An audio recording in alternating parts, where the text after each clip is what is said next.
Excellent. Thank you very much for a great talk, Anatole. I believe you are here with us for some live Q&A. If you want to join us. Yeah. Excellent. And so if folks have got questions, I see one here. There is a question from Timothy. Please go ahead. Oh, sorry, excuse me, Edward Tremel. Please go ahead, Edward. Hi, it's me again, and I just noticed that state your affiliation. I'm an assistant professor at Augusta University. So this was really cool, but the presentation went by a little fast, and I wasn't able to see some of those code examples. It said that you were auto-generating code based on object declarations using some kind of annotation. And then you said a drawback was limited code reuse, but it seems like if your auto generation works well, then it should be pretty easy to take existing code or reuse code that's written for the system and slightly adapt it. Can you explain what's going on there? So it's definitely easy to reuse code with the annotations clearly, but here we have other systems in comparison with which, basically auto-persist works from a single annotation on the whole code base. So it's kind of more work to do because we need more annotations, but. So you're saying compared to a system where you can just take the existing code and make it persistent. Exactly, yeah. Okay, but it seems like by comparison with code that needs to explicitly read and write to files, if your code already knows which parts of its data need to be persistent, all you have to do is add the persistent annotation to them? Yeah, that's the case. Okay, sounds cool. Awesome. We've got a question on Slack from John Oosterhout. How do the persistent objects appear to Java applications? It's a bit vague. So the persistent objects are a logical construction. The application will only see the proxies, and the objects are more like, well, the data structure is in PMM, and yeah, it's a logical construction. Yeah, basically. So the application is not seeing any persistent objects, it's only seeing proxies. So I have a question while we wait for folks to come along. It looks like the performance you get out of this is really great, right? You kind of have only the bits you need, the sort of ephemeral transient stuff in DRAM, and then the heavyweight persistent stuff lives in NVM. But it does seem that you require, I know you have some help for programmers, but the programmer kind of needs to understand a little bit more about these semantics being perhaps a little bit non-entirely uniform. They need to understand a little bit about recovery. Have you any experience in folks outside of your institution using this, or is this something that so far has mostly been used by? Okay, because I think that's often an interesting test. When you get real users, as in people who aren't. We don't have real users yet, so no problem. I can't really tell, I think. No problem. Okay, so we've got a live question from Rohan. Please go ahead. Hi, I'm a PhD student from UT Austin. And my question is that when you use J-NVM and separate the off-heap management to persistent objects, do you suffer from any fragmentation issues on persistent memory due to these small objects that might outlive the DRAM objects? And do you see like any performance implications of that? Because of which kind of fragmentation again? So like persistent memory has this property where if you do very small objects. Gotcha. Yeah. For small objects, we so basically for small writes,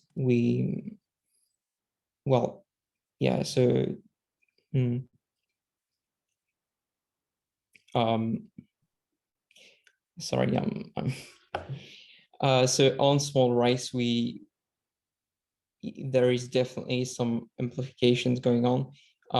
But the access patterns that we get in the benchmarks are mostly small writes, because YCSB is only writing a single value at a time. So, well, we are already seeing amplified writes in these benchmarks. So it doesn't seem like too much of an issue here, at least for the workloads that we have used.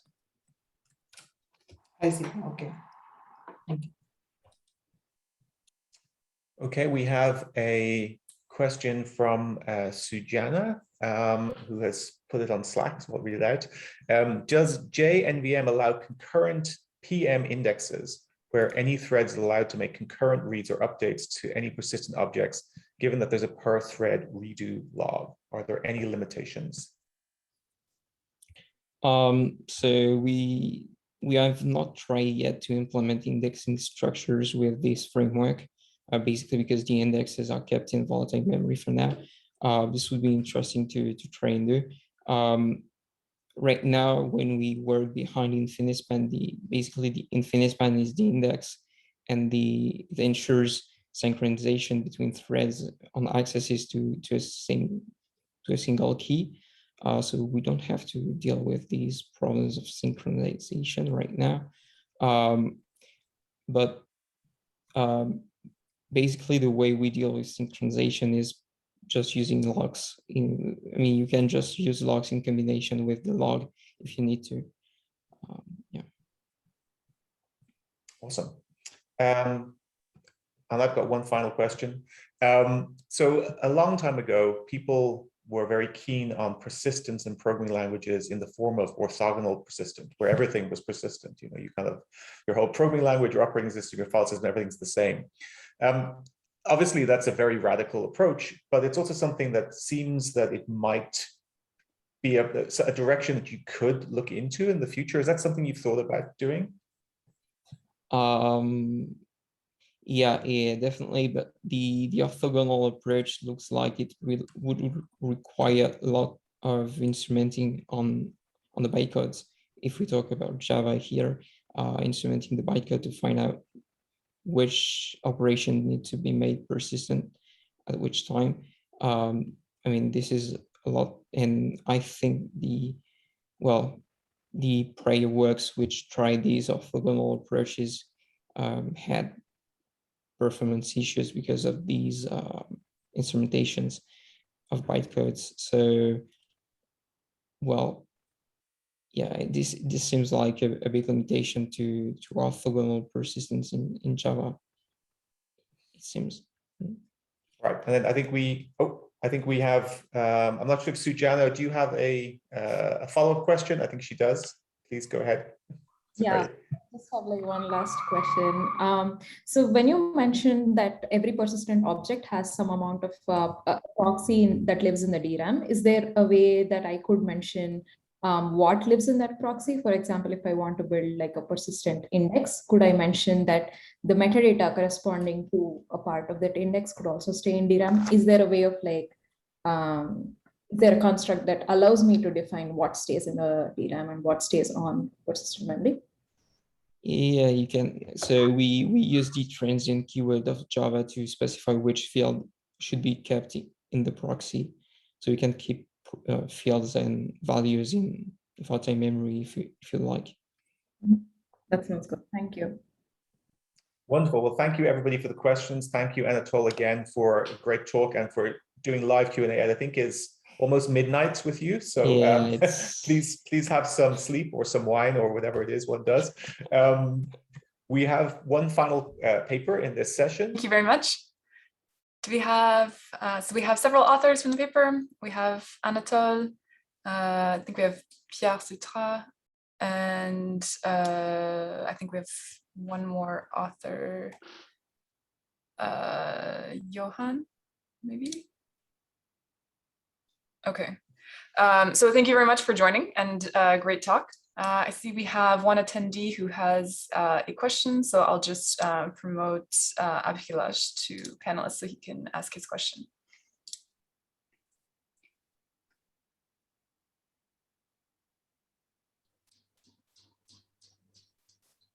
Okay, can you hear me? Yep, we can hear you. Yeah, pretty cool talk and the work. So I was curious.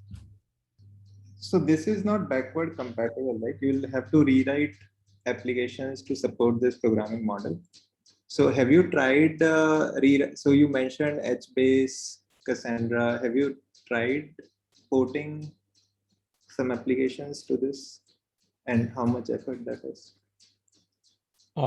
So yeah, you have to rewrite some parts of the code base, of course, and we've made this effort for InfiniSpan right now. We haven't made a Cassandra port of, using J-NVM for right now. This might be something like we could look into if there is need to. Yeah, but you definitely need to rewrite some parts of the code. So essentially it means replacing the parts that address files by persistent objects. So for InfiniSpan, like how much effort was it? It was relatively easy because they provide a well-defined interface to plug another backend store behind InfiniSpan. So this was like a few, maybe 100, 200 lines of code. So it was relatively easy. Cool, thanks. Okay. Yeah, and just encouraging the audience to, feel free to raise your hand on Zoom or the Slack channel. I think Dimitry has some questions. Go ahead.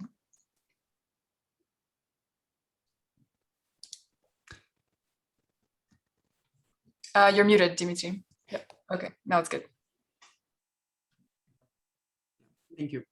Thank you for the talk. It's really interesting. So first of my questions, many of the NVM proposals, they study the granularity of memory accesses with persistent instructions. For example, persisting cache blocks or groups of cache blocks or entire pages. So I wonder what granularity you chose and why. So the object layout is basically, every persistent object has a layout that is rather compact. So we've noticed that most of the objects end up being very small. So we don't have to address large writes in most of cases. It's only very sparse and small writes. So so the granularity we're working with is just that of a block of PM right now.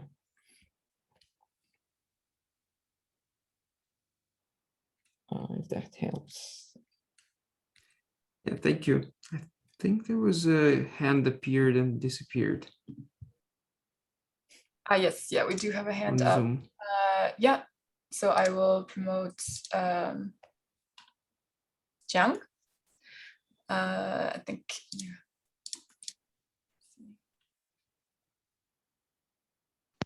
Hi, can you hear me? Yes.